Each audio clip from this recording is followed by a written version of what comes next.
Euzu billahi mineşşeytanirracim. Bismillahirrahmanirrahim. Elhamdülillahi rabbil alamin. Essalatu vesselamu ala seyyidil murselin ve hatemen nebiyyin Muhammedin ve ala alihi ve ashabihi ecmaîn. Amma ba'd.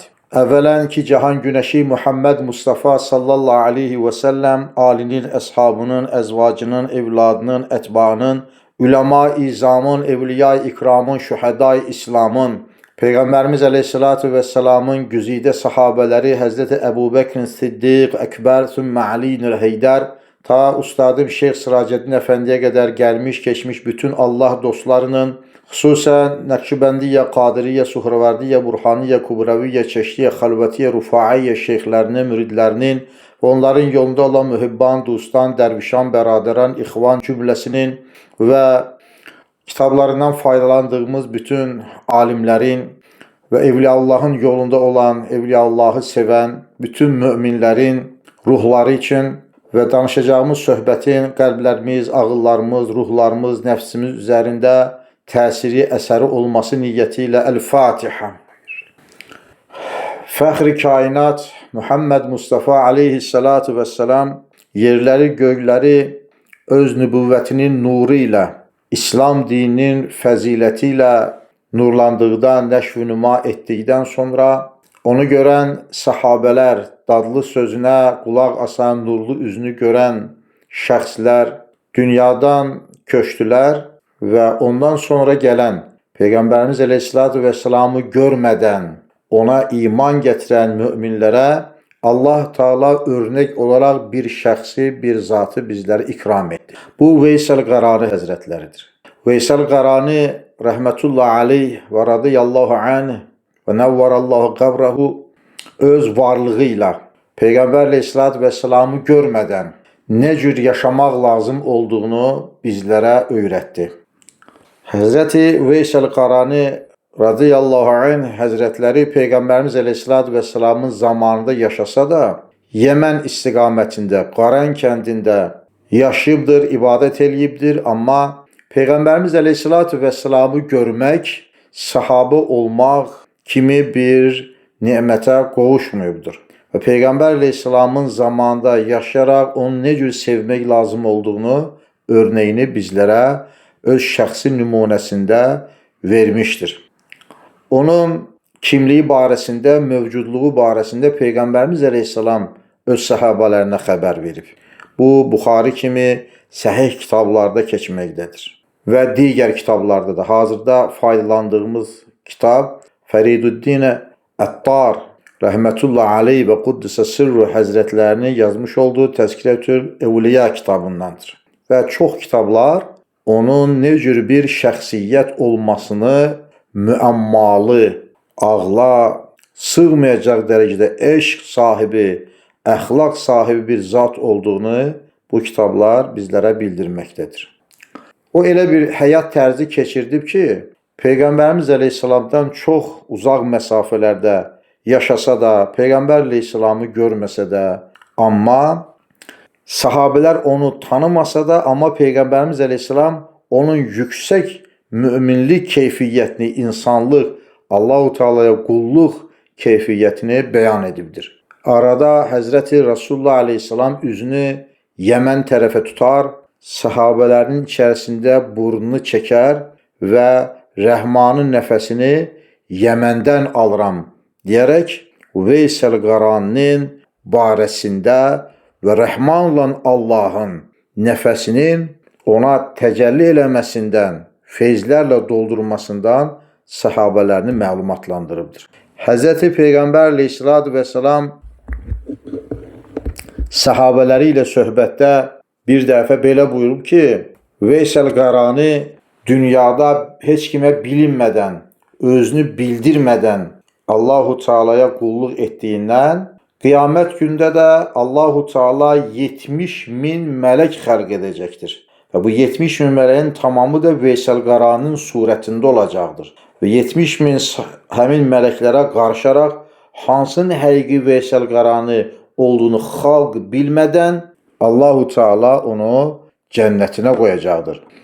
Və Həzrət Resulullah Aleyhisselatü Vesselam bildirir ki, Allahu Teala'dan başka heç kim onların içində veya Allahu Teala'nın bildirdiği zatlardan başka heç kim bunlardan hansının Veysel Qarani olduğunu bilməyəcəkdir, tanımayacaqdır. Çünki Veysel Qarani xalqdan kənarda yaşayır və xalqın işinə qarışmaz, gündüzlər dəvə güdər, gecələr də ibadət eləyərdi və ömrünün həmin o Peyğəmbər əleyhissalamın tanındığı çağından ölüncəyə qədər heç bir gecəni yatmamışdır. Bir gecəni bugün ruku gecəsidir deyərək tamamilə ruku halında keçirərdi. Bir gecəsini bugün qiyam gecəsidir deyib gecənin tamamını Allah-u Teala'ya qiyamda, yəni Qur'an-ı Kərim oxuyaraq namazın içində keçirərdi. Bir gecəsini bugün səcdə gecəsidir deyib tamamını səcdə etməklə keçirərdi və bütün ömrünü Cenab-ı Allah'a qulluğa adayan bir mübarək zat idi. Qərib olan bir rəvayətdə gəlibdir ki, zikr olunubdur ki, Peyğəmbərimiz sallallahu aleyhi və səlləm cənnətdəki köşkündən, sarayından çıxacaq və birini axtarırmışcasına ətrafına boylanacaqdır. Peyğəmbərimiz sallallahu aleyhi və səlləm Allah-u Teala xitab edərək deyəcəkdir ki, kimi axtarırsan ya Muhammed sallallahu aleyhi və səlləm? Peyğəmbərimiz də ya Rabbi, Uveysi axtarıram deyəcəkdir. Peyğəmbərimiz sallallahu aleyhi və səlləm Allah-u Teala deyəcəkdir ki, onu dünyada görmədiyin kimi burada da görməyəcəksən. Mən onu burada gizlətmişəm deyəcəkdir. Peyğəmbərimiz əleyhissalam ya Rabbi, o haradadır deyəndə Allah-u Teala Qur'an-ı Kərim Qəmər surəsinin 55-ci ayəsini Peyğəmbərimizə oxuyacaq və deyəcək ki, Əstəizu billah fi məqədi sidqin ində məlikin muqtədir. Fi məqədi sidqin, sidq taxtında, kürsüsündə oturmuşdur və həmin taxt da ində məlikil muqtədir. Hər şeyə müqtədir olan, gücü yetən, qudrət sahibi olan məlikin, padişahın huzurundadır. Yəni Allah-u Teala Veysel Qarani həzrətlərinə belə bir məqam verəcəkdir cənnətdə. Həzrəti Peyğəmbərimiz əleyhissalam yenə soruşur ki, Allah-u Teala'dan, Allah ki Peyğəmbərimizə buyurur, sən onu görməyəcəksən, amma o məni görürmü deyə soruşur. Allah-u Teala Peyğəmbərimiz əleyhissalam cavab verir ki, məni görən sən niyə görsün ki? Buyurur. Yəni cənnət iki cür cənnət var. Bir hurilər, qılmanlar, vildanlar, çaylar, ballar, sütlər, kölgəliklər, ağaclar, köşklər olan cənnət var. Bir də Allah-u Teala'nın didarını, camalını görüb, onun camalında heyran, məst olduqları halda Allah-u Teala'nı görməklə zövqlənən, ləzzətlərin içərisində heyran qalan, baxan zatlar olacaqdır. Veysel Qarani həzrətləri nadir insanların, tək insanların qovuşacağı həmin uca məqama qovuşmuşdur ki, cənnətə Allah-u Teala'nı görməklə heyranlıq içərisində olduğundan ondan başqa heç kimi görməməkdədir. Onun bu halı barəsində Peyğəmbərimiz əleyhissalam bu kitabda xəbər verir. Yəni də Peyğəmbərimiz sallallahu aleyhi və səlləm səhabələrinə deyir ki, ümmətimdən elə bir kimsə vardır ki, Rəbiə və Mudar qəbiləsinin qoyunlarının, tüklərinin sayı qədərcə mənim ümmətimin günahlarının bağışlanmasına şəfaət edəcəkdir. Az dini məlumatı olan izləyicilərimizə burada bildirək ki, şəfaət nədir? Şəfaət Allah-u Teala'nın icazə verdiyi insanlardır ki, mələklərdir ki, alimlərdir ki, evliyalardır ki, körpələrdir ki, onlar bəzi günahkar insanların bağışlanması üçün Allah-u Teala'ya müraciət eləyəcəklər. Bundan məqsəd elmə dəyər verən, ibadətə dəyər verən, körpəsi öldükdə səbirli olan, haray-huray salmayan kimi fəzilətlərə, evliyalıq məqamına, hafizlik məqamına və s. çatan insanların dünyadaykən onlara gülən, onları ələ salan, lazımsız bir şey kimi etinasız yanaşan insanlara bu məqamların ucalığının və insanların da ucalığının bildirilməsi və insanların da hafizliyə, Qur'an-ı Kərimə, elmə, irfana hörmət etməsinin qiyamət günündəki böyük bir fəzilət olmasını orada qullarına bildirməsidir. Və Veysəl Qarani Həzrətlərinin də dünyadakı itaat və ibadəti ona belə bir imtiyazı verir ki, Mudar qəbiləsinin və Rəbi'a qəbiləsinin qoyunlarının, tüklərinin sayı qədər insanlara özünün canını qurtarmaqla, xilas etməklə, yüksək məqamlar çatmaqla yanaşı bu qədər ümmət-i Muhammedin də bağışlanmasına vəsil olacaqdır. Və onu sevənlər Veysəl Qaraninin qoymuş olduğu eşq məktəbini, Peyğəmbər əleyhissalamı görmədən günümüzdə də Veysəl Qarani kimi olmaq istəyənlərin, o yolda olanların ki, özünün də vəsiyyəti belədir, Evliyallahın izindən ayrılmayındır, Allah dostlarının, pirlərin yolundan ayrılmayın deyir. O yolda olmanın nə cür yaxşı nəticələr verəcəyini onun şəfaəti ilə Allah-u Teala qiyamət günündə bu yolun fəzilətini bildirəcəkdir. Sahabələr Peyğəmbərimiz sallallahu aleyhi və səlləmdən sual etdilər ki, ey Allahın Rəsulu, bu kişi kimdir? Peyğəmbərimiz əleyhissalam cavab verdi ki, o Allahın qullarından bir quldur. Sahabələr soruşdular ki, ey Allahın Rəsulu sallallahu aleyhi və səlləm, biz də Allahın qullarından bir quluq. Onun adı nədir? Peyğəmbərimiz əleyhissalam buyurdu ki, onun adı Uveysdir. Yenə soruşdular ki, o haradadır? Peyğəmbər əleyhissalam buyurdu ki, Qarəndədir. Və yenə səhabələr soruşdular ki, ey Allah-u Teala'nın Rəsulu, o sizi dünya gözü ilə gördü mü? Yəni sizin bir görüşünüz olub mu? Həzrət Rasulullah aleyhissalam buyurdu, xeyr, o baş gözü ilə məni görmədi. Səhabələr buyurdular ki, əcəb qəribə işdir. Əgər o Allahın qatında, sizin qatınızda bu qədər möhtərəm bir zatdırsa, sizi bu qədər sevirsə, Allahın qatında belə bir hörmət sahibidirsə, o sizi görmədən necə yaşayır? Çünki sahabələrin Peyğəmbərimiz əleyhissalama çox qəribə bir bağlılıqları var idi. Mallarından, canlarından, ailələrindən Peyğəmbərimiz əleyhissalatu vesselamı çox sevərdilər.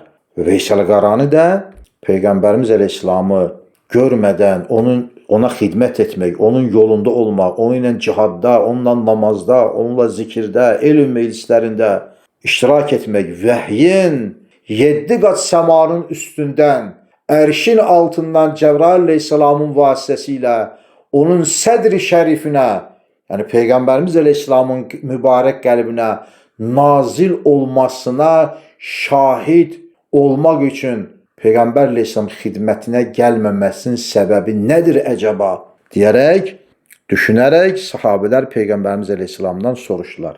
Həzrət Rasulullah əleyhissalatü vesselam cavab verdi ki, onun mənim yanıma gəlməməsinin 2 səbəbi vardır. Birinci, o səbəbdən gəlmir ki, ona hal qələbə çalıbdır. Hal, bir ana evladı əskərlikdədir və qəflətən xəbər etmədən gəlir. Evdə onun həyat yoldaşı var, evdə onun digər ailə üzvləri var, amma evladını görməklə onların hamısını itirir. Bəlkə onlar da ha vaxtsa qərib yerdən gəlsə, onlar üçün bu qədər həyəcan keçirdi, amma o anda evladını görmək onda xüsusi hal yaradır. O xüsusi bir hala düşür və ancaq o gələn evladının qoxlaması ilə, qucaqlaması ilə, onu öpüb bağrına basması ilə məşğul olur. Və Veysəl Qarani Həzrətləri içində Peyğəmbərimiz buyurur ki, Veysəl Qaraniyə hal qalib olubdur. Yəni Allah-u Teala'nın sevgisində məst olubdur. O səbəbdən də məni görməyə gəlmir. İkincisi isə budur ki, o İslamiyyətə itaat və ibadət eləməyə o qədər məşğuldur ki, vaxtını mənim yanıma gəlməyə sərf eləmir. Kimi bir ifadə buyurubdur və buyurur ki, yenə Veysəl Qaraninin gözləri kör, əli ayağı tutmayan, yatalaq xəstəsi olan bir anası vardır. Yataq xəstəsi olan bir anası vardır. O gündüzlər çobanlıq eləyir, 2 akçaya və qazanmış o 2 akçanı da ərzaq alaraq anasının xidmətində gəzməkdədir buyurur Peyğəmbərimiz sallallahu aleyhi ve sellem. Bunları dinləyən sahabələr də Peyğəmbərimiz əleyhissalama deyirlər ki, ey Allahın Rəsulu, bizlər Veysel Qaranını görəcəkmi? O vaxtı telefon yox, telegram yox, foto yox, video yox, Skype yox, Facebook yox, heç bir şey yox. Peyğəmbər əleyhissalatü vesselam 1000 kilometr uzaqda olan bir çoban barəsində danışır. Və sonraki söhbətdə də biləcəksiniz, heç o civarda olan adamlar da onu fəri tanımayıblar. Çünki ictimaiyyətçi bir adam olmayıb. Səhər tezdən çıxıb, gecə də anasının xidmətinə evə gəlibdir. Bütün gecəni ibadət edibdir. Və kim də onu tanısa əhvalını, o yerdən çıxıb gedib sonraki həyatında. Və sahabilər soruşurlar ki, biz tanımadığımız bir adamı ki, belə bu qədər fəhəfəhlə tərifləyir Peyğəmbər, görürsən biz də olsa, Peyğəmbər yanına gəlməyib bu zat, biz də olsa onu görə biləcəyik mi? Onda Peyğəmbər əleyhissalatü vesselam buyurur ki, yox, onu siz görməyəcəksiniz. Həzrəti Əbu Bəkri göstərib, deyir ki, Əbu Bəkir də görməyəcək. Və göstərir Həzrəti Ömərlə raziyallahu anh, Həzrəti Əlini raziyallahu anh ki, amma bunlar görəcəklər deyib onlara işarət edir.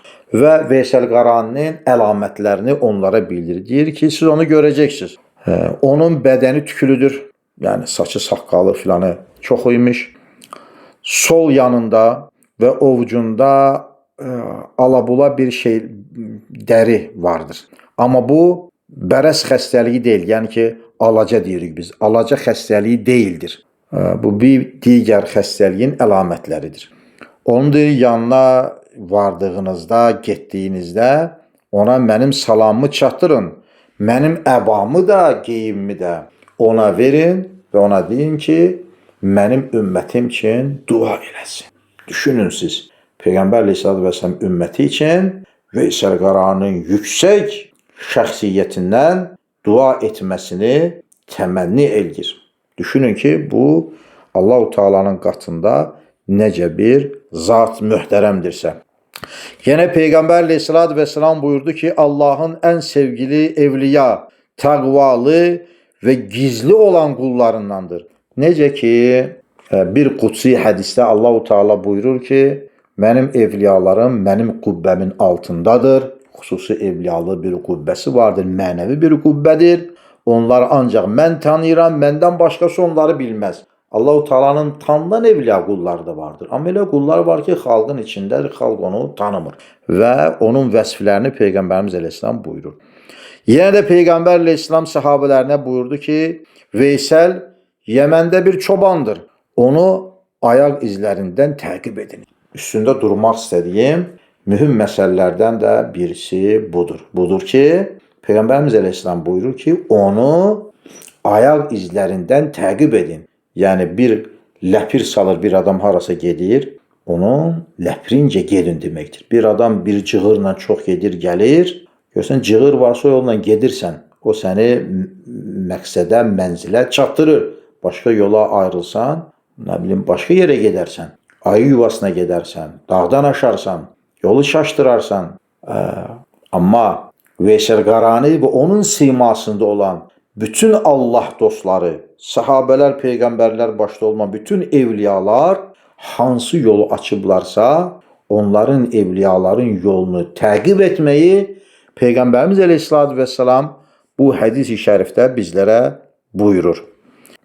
Həzrət Rasulullah əleyhissalatü vesselam xəstələnir və vəfat etdiyində Həzrəti Ömər və Həzrəti Əlini çağırır və ona öz əbasını verir və onları deyir ki, Küfə şəhərinə getsinlər və Veysel Qaraniyə həmin əbanı təqdim etsinlər və dua etməsini ona bildirsinlər. Həzrət Ömər və Həzrəti Əli, Allah-u Teala hər ikisindən razı olsun, Küfəyə gəlir. Küfə şəhərində Həzrət Ömər xalqa müraciət edir. Deyir ki, burada Nəcd xalqından kimsələr varmı? Bir qrup insan ayağa durur.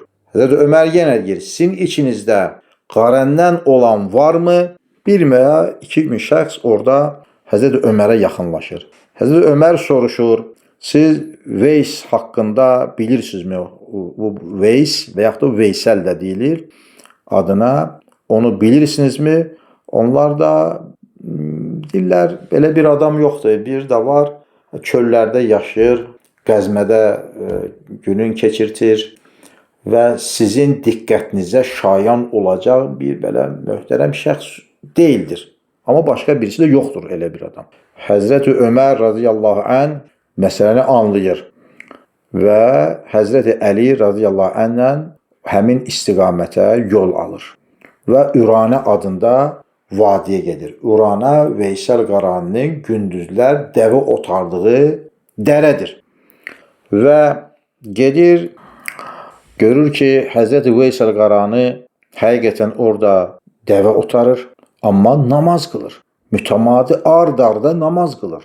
Fasilə vermədən namaz qılır. Və onların xəbər verməyinə görə bir çoban qılığında bir mələk də qoyunları otarır. Və Həzrəti Veysəl Qaranı kimlərinsə ona yaxınlaşıb gözlədiyini hiss eləyir, namazdan fariq olur, çıxır və o vaxtda Həzrəti Ömər radiyallahu anh ona yaxınlaşır və salamlaşır.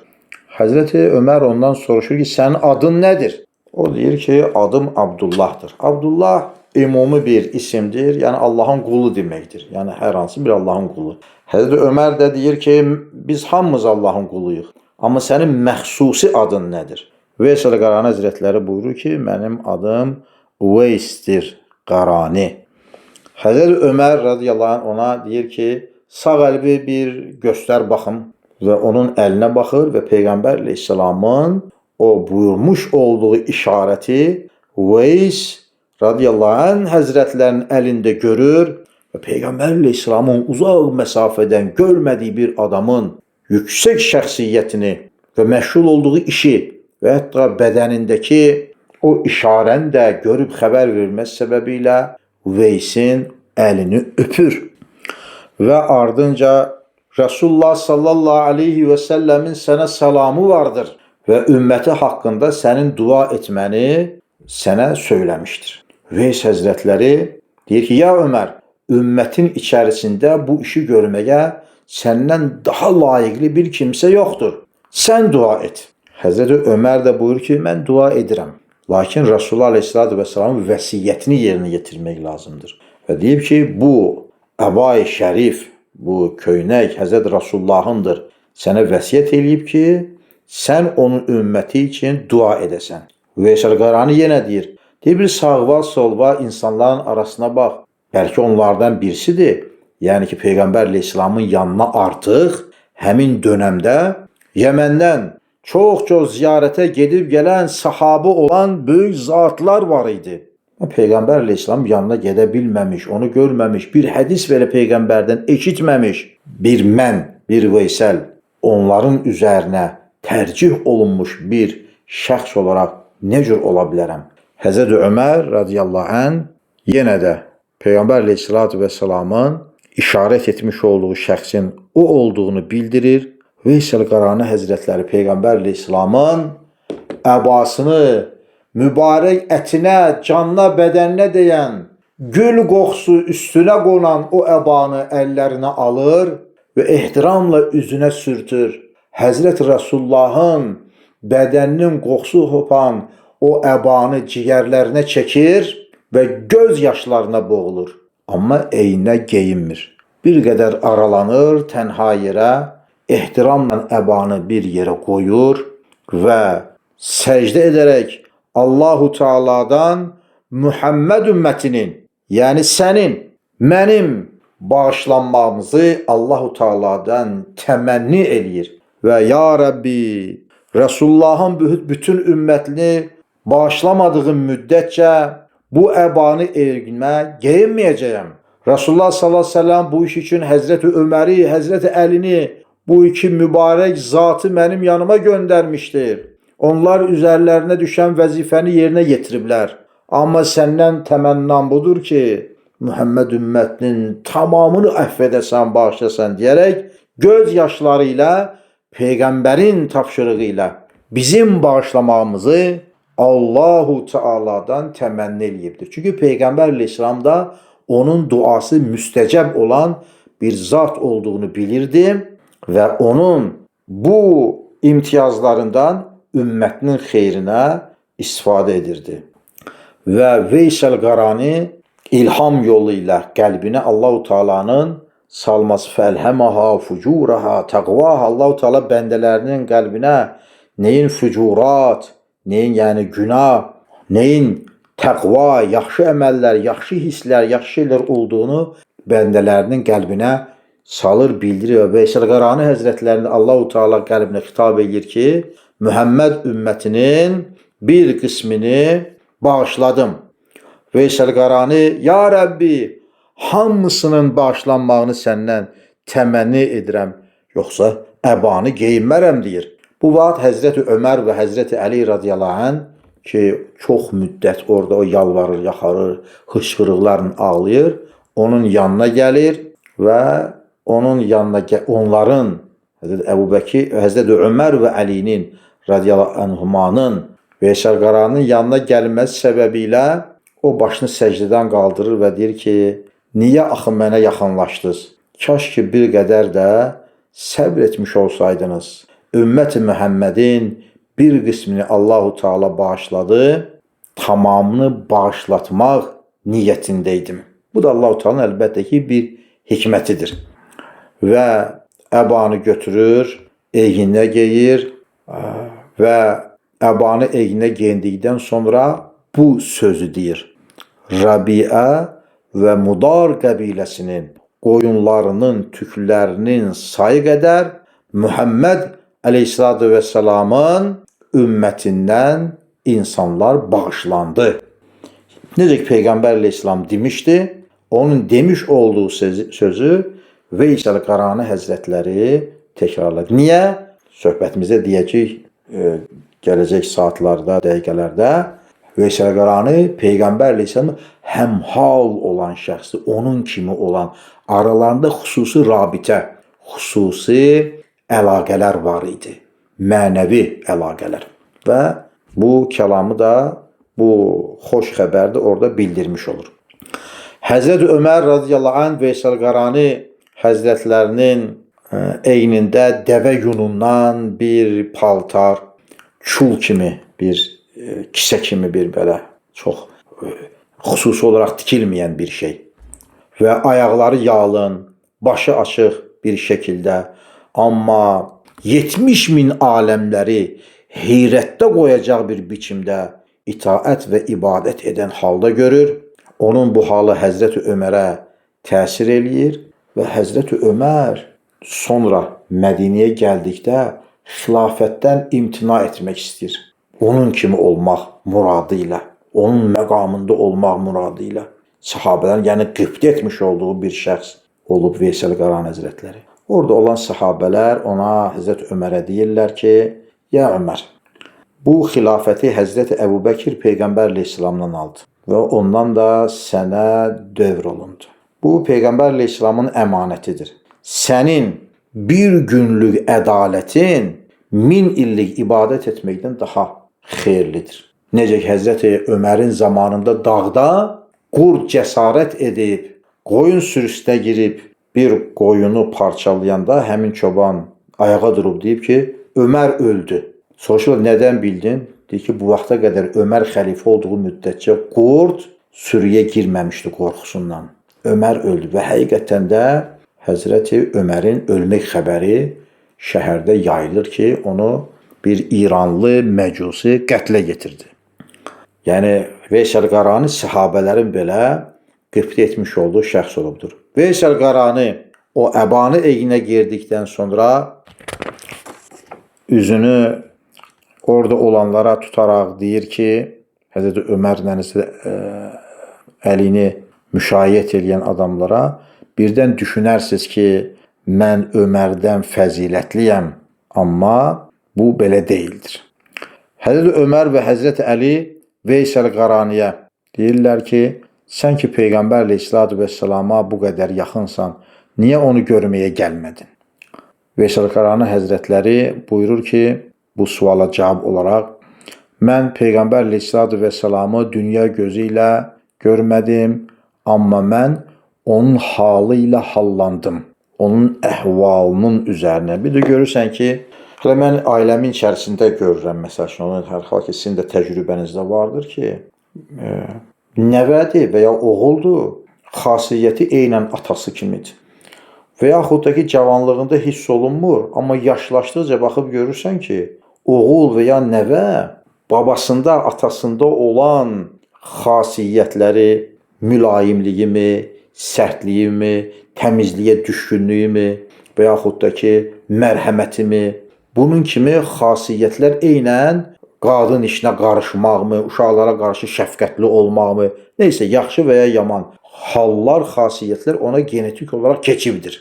Və evliyaların da bir-birlərinin arasında belə hallar vardır. Və Veysəl Qarani Həzrətləri də hal etibarı ilə, ruh etibarı ilə Peyğəmbərimiz əleyhissalatu vesselamın halının üzərinə olduğundan, onunla həmhal olduğundan Peyğəmbər əleyhissalatu vesselamı gəlməyibdir. Hətta mən bir böyüklərin birindən bir söz eşitdim ki, Veysəl Qarani Həzrətləri bir qaranlıq olub. Peyğəmbər əleyhissalam bir işıq olub. Veysəl Qarani Peyğəmbər əleyhissalamı görsəydi, o yox olardı. Mənlə yox olardı. O səbəbdən də Allah-u Teala Veysə Rasulullahı sallallahu əleyhi və səlləmi görməyi nəsib etməyibdir.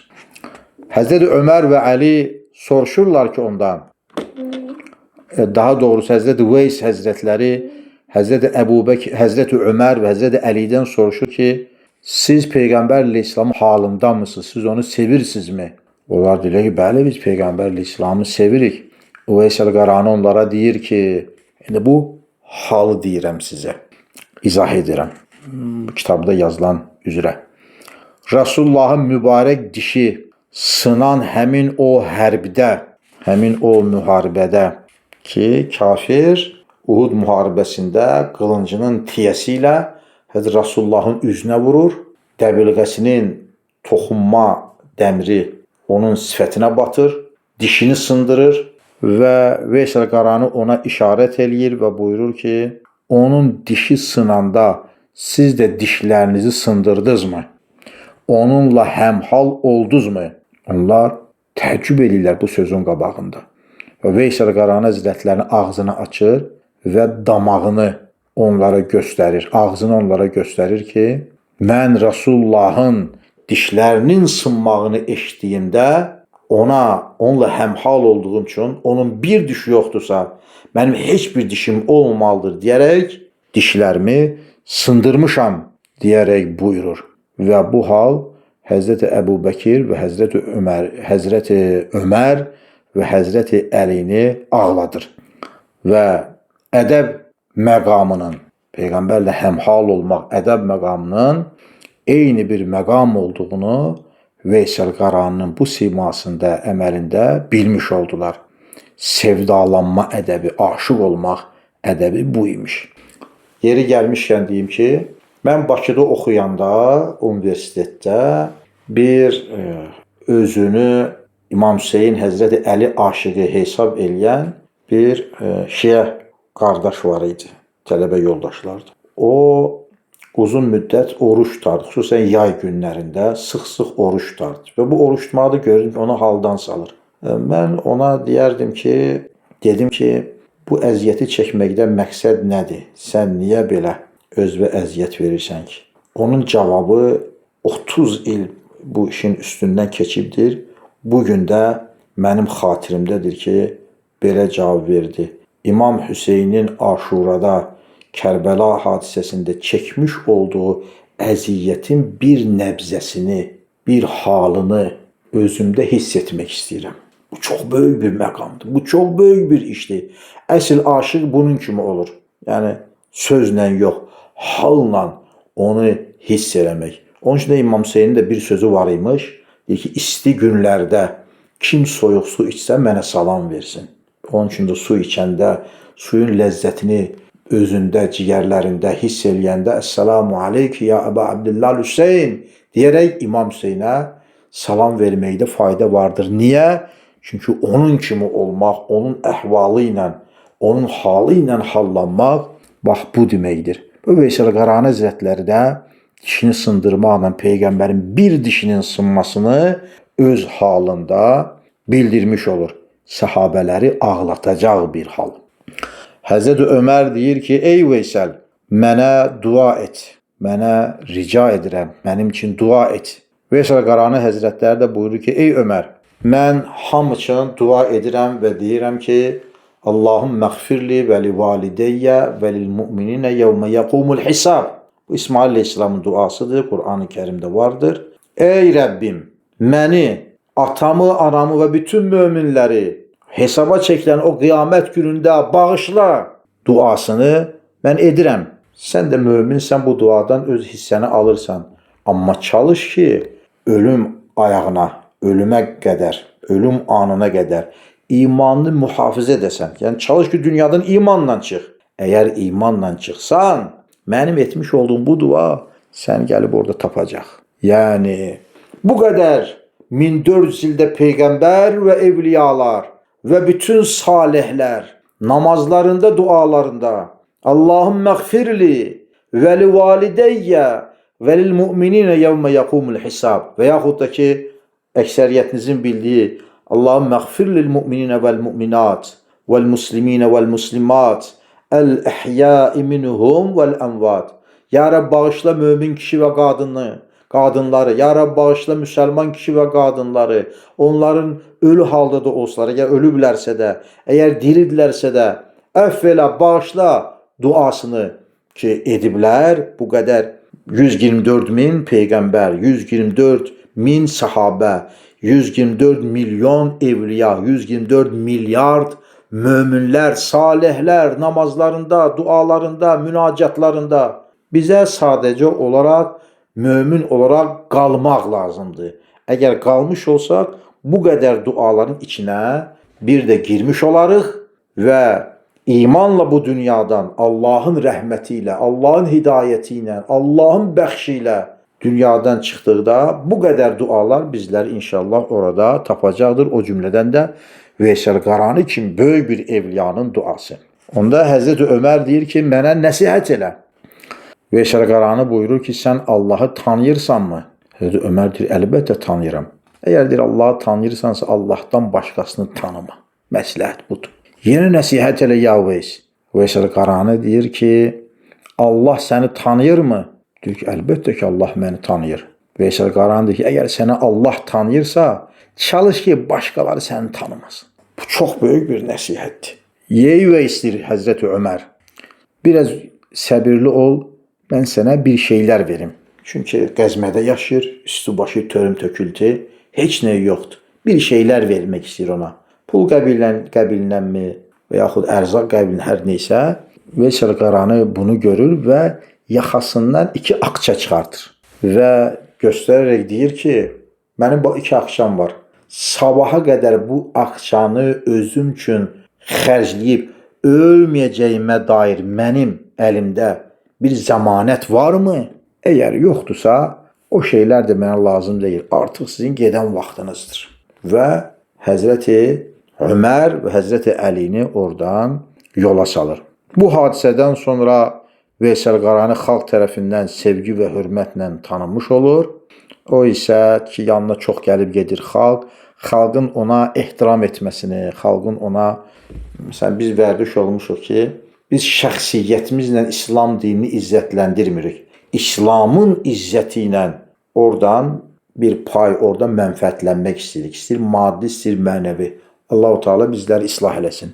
Amma Veysel Qarani Həzrətləri istəmir ki, onun şəxsiyyəti İslamı təmsil eləsin.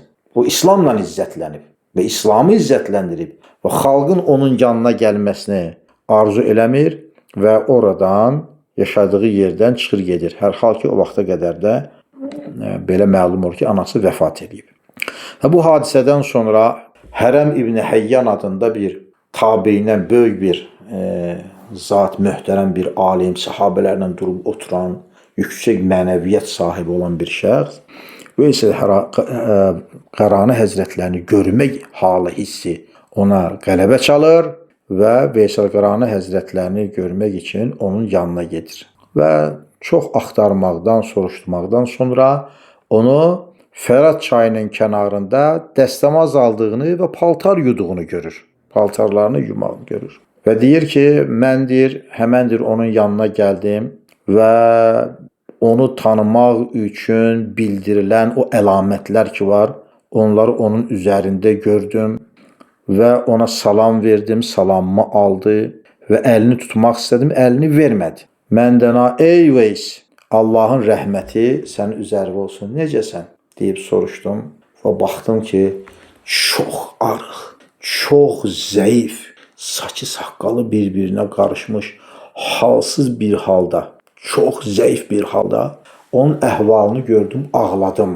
Ki Allahın belə bir qulu, heç bir şey olmayıb, bir ruhu, bir də Allahı olan bir bəndə.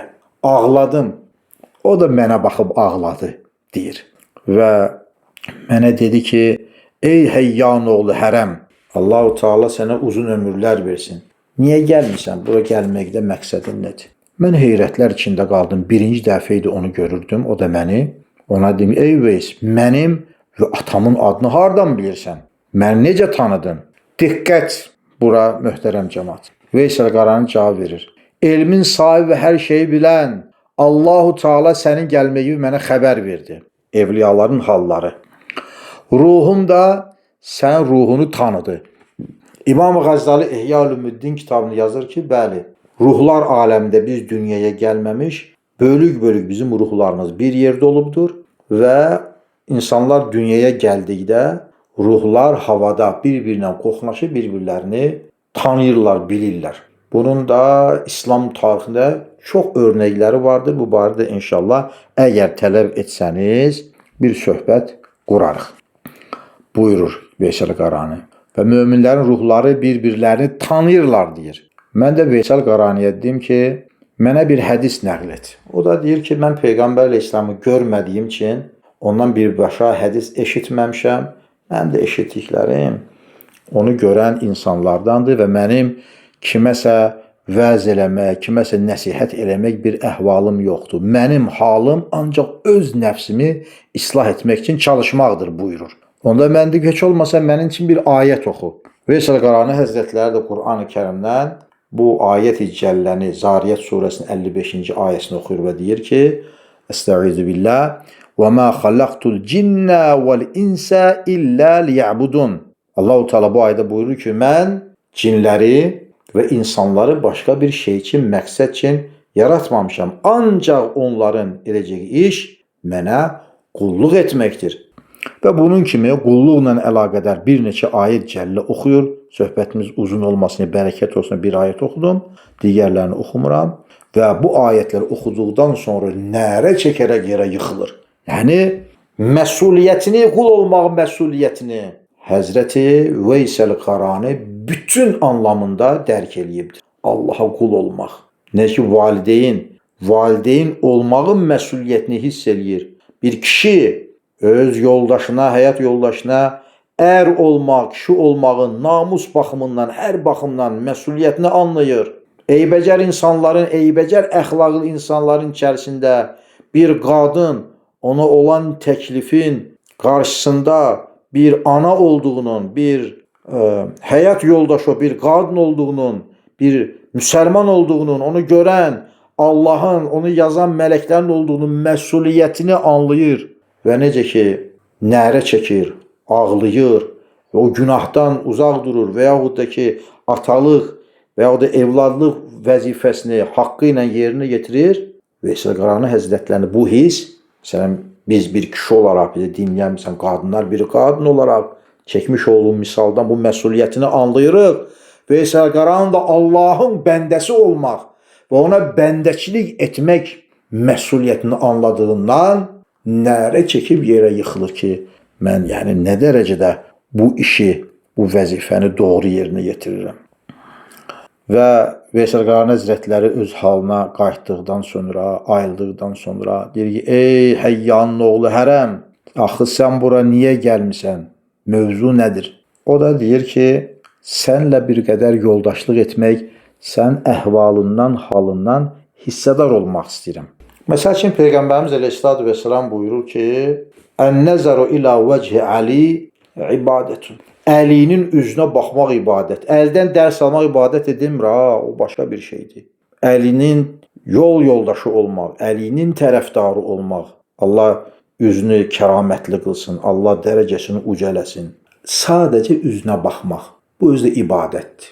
Və onu bilən səhabələr, onu bilən evliyalar günümüzə qədər bütün bizim keçmiş babalarımız, nənələrimiz, əcdadımız bu pirləri o qədər sevərdilər ki, məsəl üçün mən görmüşəm ki, evlərdə bir dinə aid olan bir şəkili tapdıqda o ailəni, əfradın tamamını sürgün eləyirdilər. Düşünürsünüzmü? Mən bunu bilirəm ki, öz oğlu xalq düşməni çıxanda ana qorxusundan öz oğlunun şəklini tualetə atıb ki, təkir tutulmasın, həbs olunmasın, sürgün olunmasın deyə.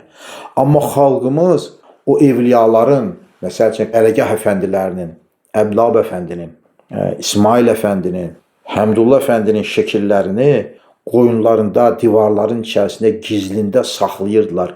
Şəkil insana heç bir şey vermir, sadəcə onun surətidir.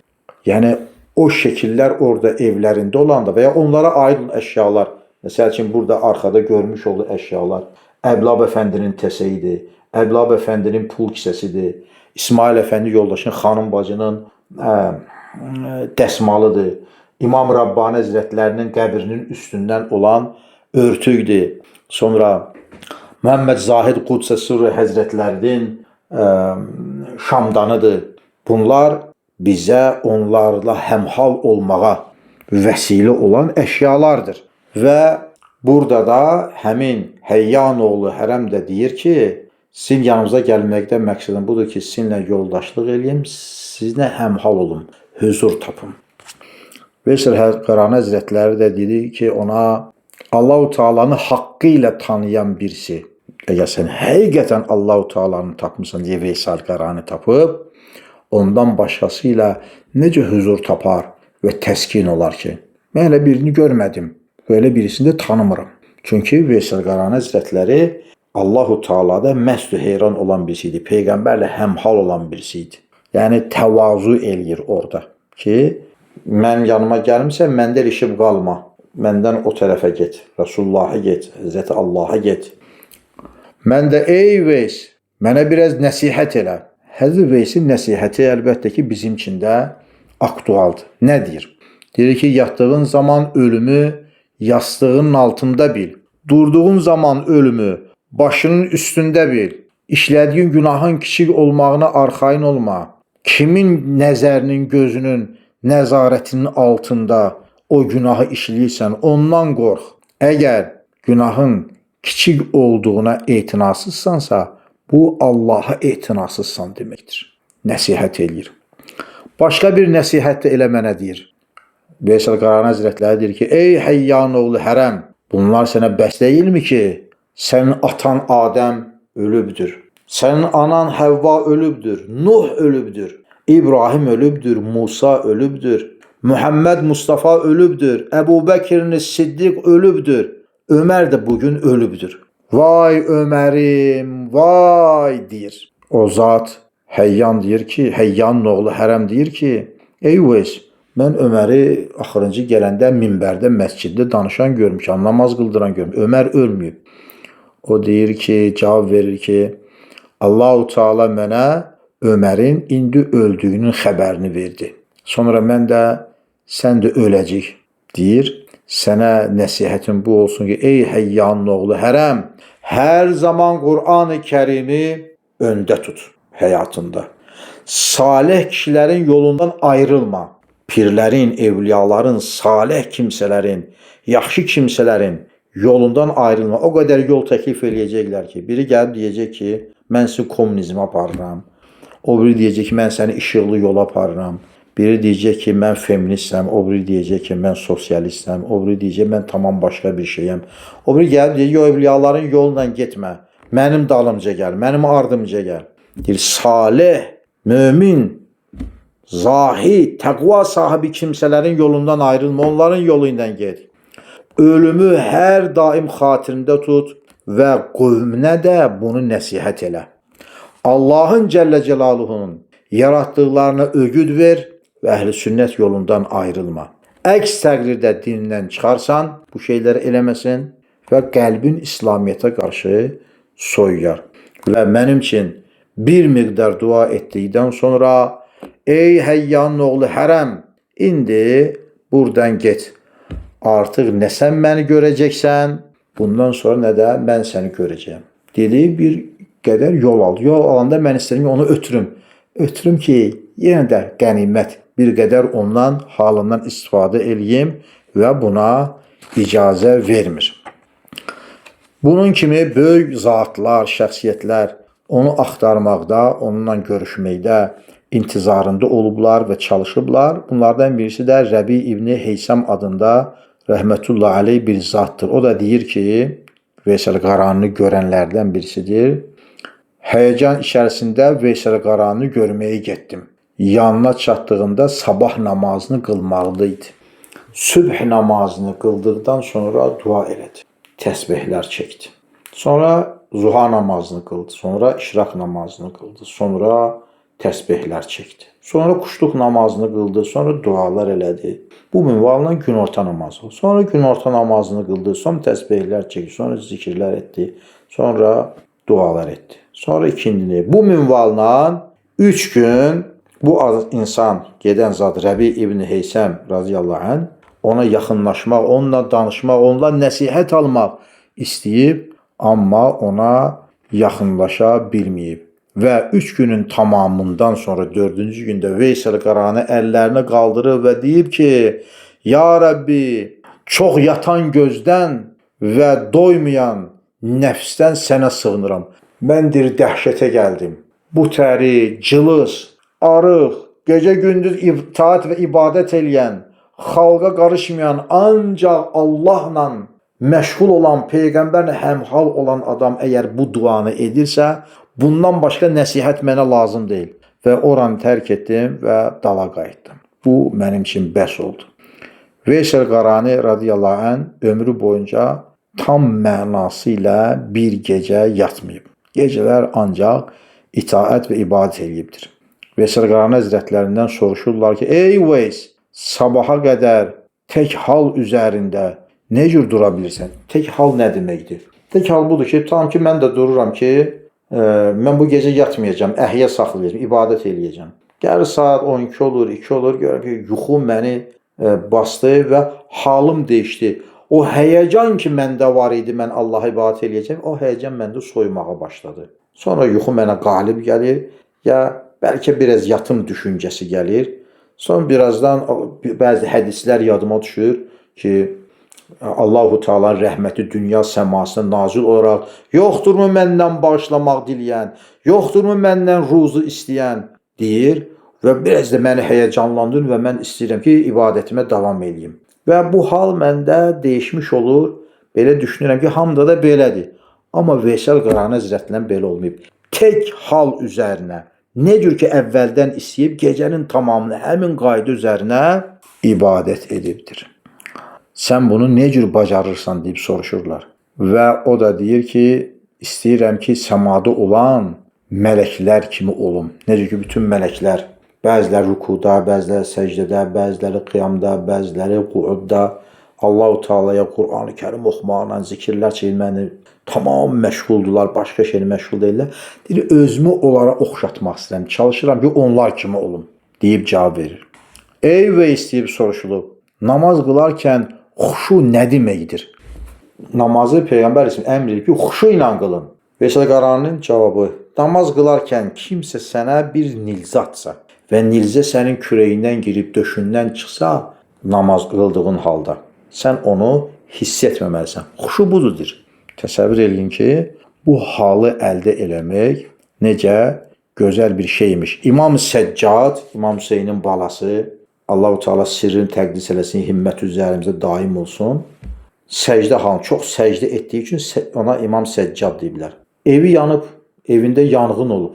Hətta əmmaməsinin bir kənarı da o yanğından cığlanıb. Son namazı tamamlanıb çıxdıqdan sonra xəbəri olub ki, evində yanğın olub. Namazdaykən xəbəri olmayıb. Bəli, əsl qulluq, əsl ibadət budur. Veysel Qarani həzrətlərinə yenə soruşurlar ki, necəsən? Cavab verir ki, səhər yuxudan ayıldıqda, axşama sağ qalacağını, yuxudan ayıldıqda yox, səhər açıldıqda, axşama sağ salamat qalacağını bilməyən, dəqiq bilməyən şəxs səncə nə cür ola bilər? Həqiqətən biz nə bilirik ki, səhər nə olacaq? O qədər eşitirik ki, İnsanlar gecə yatır, səhərə çıxmırlar. Evdən salamat gedir, bir də xəbər gəlir ki, ürəyi partlayıb ölüb və yaxud da maşın qəzasına düşüb və cürbəcür hadisələr. Heç onların eynində də olmayıb ki, düşüncəsindən. Bunlar ölərlər. Kimsə öldürməyə gedir, yolda özünün ürəyi partlayır, ölür. Kimsə kimə zərər vermək istəyir, özü zərərə düşür, ölür. Əgər bunu bilmiriksə, deyir, necə ola bilərəmdir mən? Veysəl Qarani Həzrətləri. Veysəl Qarani Həzrətlərin deyirlər ki, əməl ki eləyirsən, bu əməlin nə cürdür? Onu anlamağa, başa düşməyə çalışır onu görənlər. Cavab verir ki, nə cür əməl eləyirəm? Yolumuz uzun, azuqəmiz az. Nə cür olaramdır? Yolumuz uzun nədir? Dünyadakı həyat 70 ildir. Onu Veysəl Qarani kimdir? Heç nəsiz yaşamaq olar. Yəni praktikada var. Həzrət o praktikada var. Seyyid Yahya Şirvani Həzrətləri praktikada var. Azərbaycan üçün deyirəm mən. Və çox zatlar ki 70 illik həyatı Veysəl Qarani kimi yaşamaq mümkündür. Adam daha da hörmətli olur. Ondan insan hörmətsiz olmur. Çünki biz həyatımızı yanımızdakı adamlara baxıb onların həyatını tənzimləməyə çalışır. Veysəl Qarani Allahın istəyi ilə tənzimləyib. Və əsas yolçuluğu, uzun yolçuluğu öldükdən sonra qəbirdə 100 illərlə qalmaqdır. Bu bir yolçuluq, qəbir yolçuluğu. Peyğəmbər əleyhissalam qəbir əhvalında başı daşla yarılan insanlar görüb, sifəti çəngəllə doğranan insanlar görüb, qəbir aləmində, cəhənnəmdə yanan insanlar görüb, onları yaladıqca onların səsi cəhənnəmdən kənara çıxan. Peyğəmbər əleyhissalatu vesselam faiz yeyən insanların göldə daş udduqlarını görüb. Bu qəbir aləmində olacaq əhvallardır. Bu bir yolçuluqdur. 100 illərlə davam edəcək. Bir dəfə deyil, 2 dəfə deyil. Narkoz yox, analgin, baralgin yox, morfi yox. Necə var elə o təri? Necə əməlləmirsən o təri cəza. Qəbirdə, sonra dirildikdə məhşərdə, onu saxlayacaq məvqiflərdə, elə cəhənnəmə qədər. Hesabı olunacaq tərəzinin yanında. Qəbirindən durduqdan sonra 50.000 il qəbirinin üstündə məhşər meydanında bir ayaq üstündə tərliyib dərisini yandıracaq o gündə. Siratın üstündən keçəcəyi 3000 il dikinə, 3000 il düzünə, 3000 il yoxuşuna olacaq. Siratda bu yolumuzdur, çox uzundur. Azuqəmiz də çox azdır. Azuqəmiz nədir? Bəli, burada etmiş olduğumuz hazırlıqlar, qıldığımız namazlar, verdiyimiz sədəqələr, etmiş olduğumuz zikirlər, dualar, kəsdiyimiz qurbanlar, etmiş olduğumuz yaxşılıqlar, dua, yetimə, məzluma, miskinə etmiş olduğumuz əl tutmaqlarımız, üzlərinə təbəssüm etməklərimiz, evimizdə, çöldə, bayırda bir-birimizlə xoş rəftar etməyimiz, ədaləti gözləməyimiz, bunlar hamısı bizim axirət üçün olan azuqəmizdir. Bəli, yeməyimizdir, geyməyimizdir. Bəli, siratın üstündən keçməyimizdir və nəhayət cənnətə girməyimizdir. Həzrət Veysəl Qarani, sən əməlin necədir? Sən nə anlayırsan bu əməl deməkdir? Deyir, yolumuzdur uzun, azuqəmiz, hazırlığımız da çox azdır, deyir. Sonra Veysəl Qarani Həzrətlərinin bir nəsihəti var, o nəsihətdə burada demiş olum. Buyurur ki, heç kim bu üç şeyi sevirsə, şeytanın ona yaxınlaşmağından özünü qoruya bilməz. Nədir bu sevdiyimiz bu üç şey ki, bu şeytana cəsarət verir ki, bizə yaxınlaşsın. 1. Ləzzətli pəhpəhli yeməklər. 2. Bərli bəzəkli geyinməklər. 3. Kişilərin və yaxud da qadınların bir-birləri ilə ehtiyatsız oturub durmaqlar, rahat-rahat ünsiyyət etməkləri. Bu üç şey şeytanın o məsələlərdə qula yaxınlaşmasına vəsilə olan şeylərdir. Veysəl Qarani Həzrətləri barəsində deyilir ki, o ömrünün axırı olan çağlarda öz azuqəsini təmin etmək üçün xurma tumları toplayardı, satardı, azuqalardı. Xurma tapsaydı, verilsəydi, onu satardı kasıblara, sədəqə edərək verərdi. Xalq ona bir o qədər də yaxın düşməzdi onu anlamadığından. Uşaqlar onu daşlayardı. Və daşlar onun bədəninə deyəndə, kimsə bizə bir söz isə ciyərin çıxartarıq onun. Daş atmaq nədir bizə? Amma baxın, deyir ki, uşaqlar, böyük daşlar atmayındır, kiçik daşlar atındır. Atmış olduğunuz daşlar ayaqlarım incədir, məni əzir və namaz qılmağıma mane olur. Mən bunu sizə deməyə də bilərdim, istəməzdim ki deyim. Amma namazıma mane olduğu üçün deyirəm. Deyərdi və o uşaqların da könlünü qoymazdı. Veysel Qarani Həzrətləri Həzrəti Əlinin radiyallahu anh'in zamanında Siffin müharibəsində iştirak edib, yəni Həzrəti Əlinin aşığı olacaq bir şəxs olubdur və Veysel Qarani Peyğəmbər əleyhissalamı görmədən bu halları yaşadığı üçün Sufilik məktəbində Veysel Qaraninin adı ilə Uveysi deyən xüsusi bir məktəb, təlim üsulu vardır. Və bu qədər danışmış olduğum şeylərdən ki, Peyğəmbəri görmədən aralanıq xüsusi rabitə olubdur. Evliyalıqda Uveysi məktəbi vardır, Sufi məktəbində. Yəni, məsəl üçün, necə ki, Veys Həzrətləri Peyğəmbərimizi görmədən ondan faydalanıb, Əbul-Həsən Xərəqani Həzrətləri də Teyfur Bistami Həzrətlərini, Allah sirlərini təqdis eləsin, himmətləri üzərimizdə daim olsun, bir-birlərini görmədən, çünki hardasa bir 150 il filan vəfatından sonra, Teyfur Bistami vəfatından sonra cahana gəlibdir Əbul-Həsən Xərəqani Həzrətləri və onun ruhaniyyətindən istifadə edərək, özünü görməsə də ruhundan istifadə edərək evliyalığın məqamına yüksəlibdir. Və yaxud da ki, Şah Nəşbənd Bahad Əl-Buxari Qudsə Sırrı Həzrətləri öz ustadı Əmir Külal, Seyyid Əmir Külal Həzrətləri var ikən, təxminən Buxaradan haradasa məsəl bir 50 kilometr kənarda olan, 40 kilometr kənarda olan Qucdavan adlanan kənddə mədfun olan, vəfat etmiş olan Abdülxaliq Qucdavani Həzrətlərinin özündən haradasa 150 il qabaq, 200 il qabaq vəfat edib, onun ruhaniyyətindən istifadə edibdir. Ruhu ilə görüşərək evliyalıq elmini sağ olan ustadından yox, öncədən vəfat etmiş olan, öncələr vəfat etmiş olan digər bir ustaddan faydalanıb. Və yaxud da evliyalığın, sufiliyin yolunda Xıdırzında əleyhissalamdan Uveysi yolu ilə faydalanan evliyalar olubdur. Yəni onlar birbaşa Xızır əleyhissalamı görməklə ondan evliyalıq payını alıbdırlar.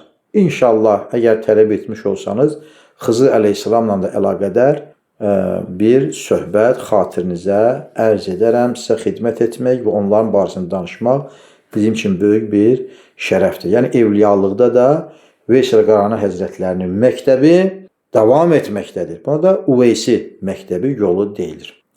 Veysel Qarani Həzrətləri eyni zamanda Azərbaycanla əlaqəli bir möhtərəm zat. Düzdür, onun qəbri barəsində müxtəlif rəvayətlər vardır. Yəməndə vardır, Türkiyədə vardır, digər yerlərdə vardır. Amma Əhməd ibn Həmbəlin müsnədində vermiş olduğu xəbərə görə Veysel Qarani Həzrətlərinin qəbri Ərrandadır, yəni Azərbaycandadır. Veysel Qarani Həzrətlərinin qəbri bizdə olan təvatürlə, çox xəbərlərlə sabit olub gəlmişdir ki, onun qəbri səadəti Ağdaş rayonunun Xınaxlı kəndindədir. Mən təxminən bir 15 il bundan öncə o mübarəkin qəbri səadətini ziyarət etmişəm. İmam-ı Suyutinin vermiş olduğu xəbərdə və Əhməd ibn Həmbəlin vermiş olduğu xəbərdə rəhmətullah təala aleyhim anhuma Veysel Qarani Həzrətləri Azərbaycanın müsəlman olması üçün, İslama qovuşması üçün Həzrət Əlinin zamanında radiyallahu anh və kərramallahu vəcə Azərbaycana gəlir və həmin ki, demiş olduğum orada qarın ağrısı xəstəliyinə tutulur. İrsal xəstəliyinə tutulur və vəfat eləyir və dəfn olunur. Əhməd ibn Həmbəl deyir ki, onu dəfn eləyib, kəfəndədir, çantayında olub. Çantasından çıxarıblar, yuyub, ona kəfənləyib, dəfn eləyiblər. Sonra ordu öz yürüyüşünü davam eləyib. Qayıtdıqdan sonra isə onun qəbrini tapmayıblar, deyir. İmam Suyuti isə bunu evliyaların qeyb olunma, gözdən itmə, uçma fəslini izah eləyəndə bunu belə şərh eləyir ki, Veysel Qarani Həzrətlərinin kəfəni dünyadan olan bir kəfən deyil idi. və qəbrin də tapılmamağının səbəbi odur ki, onun meyyiti, ölüsü gayib olubdur. Allah-u Teala var belə hadisələr ki, Peyğəmbər əleyhissalamın sahabələrindən də qətl olunan düşmənlər sahabələr olub ki, onların meyitlərini eybəcərləşdirməyə, qulağın, gözün, burnun kəsməyə təşəbbüs elədiklərindən onlar ölmədən əvvəl Allaha yalvarıblar ki, bizim meyitimizi bunların əlinə vermə, onların cənazələri qeyb olub. Hətta döyüşlərin birində belə İmam Suyuti deyir ki, sahabələrdən birisinin əli kəsilir, müharibədən, hərbdən sonra Peyğəmbər soruşur ki, hayıfdır, əlin kəsiləndə sən ah deyib qışqırdın. Əgər Allah desəydin, qeyb olardın. Demək ki, belə bir şeylərin olması mümkündür və İmam Suyuti də Əhməd ibn Həmbəlin Azərbaycanda olan qəbri barəsində bunu deyir. Amma Ağdaşın Xınaxlı kəndində ona aid olan qəbir mi deyək, məqam mı deyək, bir yer vardır və oranı bizə qədər olan bütün alimlər, evliyalar təvatürlə onun qəbri olduğunu və ya məqamı olduğunu bəyan ediblər və ziyarət olunur. Bugün də ziyarət olunmaqdadır Veys Baba adıyla. Veys Baba. Allah-u Teala sirrini təqdis eləsin, himməti üzərim daim olsun və tövsiyə eləyərdim ki, əziz möhtərəm qardaş bacılarımız, o məqam da inşallah ki, ziyarət olunsun və faydalansın ki, Peyğəmbərimizin bu qədər önəm vermiş olduğu şəxsiyyətdir. Allah-u Teala böyüklərimizin ruhaniyyətini başımızın üzərinə əksik etməsin. Onların halı ilə hallanmağı bizlərə nəsib və müyəssər eləsin. Onların yolundan bir addım da Rəbbimiz bizləri geri qoymasın. Onların uca məqamını Allah Teala bizləri yüksəltsin və dünyada onların qəbirlərinin ziyarətini və qiyamətdə də özlərini ziyarət eləməyi bizlərə nəsib etsin.